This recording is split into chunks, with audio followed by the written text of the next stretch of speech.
I never thought a routine tire rotation would turn into the unraveling of my marriage.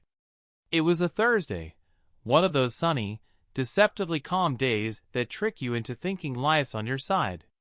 Emily had the day off, and I was stuck at work, fielding back-to-back meetings while counting down the hours until the weekend. Around noon, I texted her just to check in. She said she was at Richfield Tire and Lube, getting the rear tires rotated and brakes looked at. "It's taking longer than expected," she wrote. "They're super busy." I didn't think twice about it. Why would I? We'd been married for 9 years, together for 11. Emily was grounded, thoughtful, and the kind of woman who still left sticky notes in my lunch bag. We'd had our hiccups. What couple hasn't? But infidelity was never even in my peripheral vision. Later that night, when I got home, she was already there, dinner reheating on the stove. She acted normal, even affectionate, hugged me from behind while I stirred the pasta sauce. But something was off. Not in a movie dramatic way. More like something was missing from the air between us. A slight chill where there used to be warmth. It was 3 days later that I noticed the receipt on the passenger seat of her car while grabbing her reusable grocery bags. Richfield Tire and Lube. Timestamp: 11:36 a.m. to 1:08 p.m. That lined up. But it was the scribbled name and number on the back that grabbed my attention. "Tony, call me if you need anything else, winking face." Now, I'm not the jealous type. I've never been the guy who digs through texts or tracks phone locations. But something about that note felt like an itch behind my ribs. When I asked Emily about it later that night, she didn't even blink. "Oh, Tony's the guy who helped me out with the brakes. He offered to double-check them next time for free," she said. Casual. Way too casual. I didn't push. Not right away. But that night, while she was in the shower, I looked through her phone.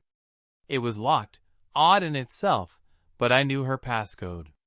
There was nothing glaring. No messages, no photos. But the call log had a few unsaved numbers that popped up during work hours. One of them matched the number on the back of the receipt. That's when the pit formed in my stomach. Over the next few days, the distance between us grew. She was distracted, smiling at her phone when she thought I wasn't looking. And then came the odd excuses, extra hours running errands, meeting up with a friend I'd never heard of before. It all came to a head the following weekend. She said she needed to get the tires checked again, something about a slow leak. And just like last time, she was gone for nearly 2 hours. This time, I drove by the service station about 40 minutes after she left, just to kill the paranoia. But I didn't see her car in the lot. Or on the street. I circled around, once, twice. Nothing. That night, I waited until she was asleep and checked the GPS history on her car through the app we both had installed. It showed a detour, a stop just a block down from the service station. A residential street. A small house. Midday. I didn't sleep much that night. The next day, when she left for work, I called in sick. I drove straight to that house. It looked like the kind of place where someone in their 20s might live. Faded red shutters, car parts littering the yard. I didn't go up to the door. I just sat in my truck watching. At 10:14 a.m., a man came out. Tattoos up his arms, oil-stained jeans. He looked every bit like someone who'd work at a tire shop. And right behind him came Emily, wearing jeans I hadn't seen in a while, and a sweater that definitely wasn't hers. They didn't kiss. But she leaned into him, laughed at something he said, touched his chest lightly before walking to her car. And just like that, the bottom fell out of my world. I didn't confront her right away. Not because I was scared, but because I needed to understand. I needed to see how deep it went, how long it had been happening, and what it really meant to her. That night I said nothing. I lay beside her in bed, breathing in rhythm with someone I no longer recognized. Over the next week, I watched her lie to me over and over. Traffic was horrible.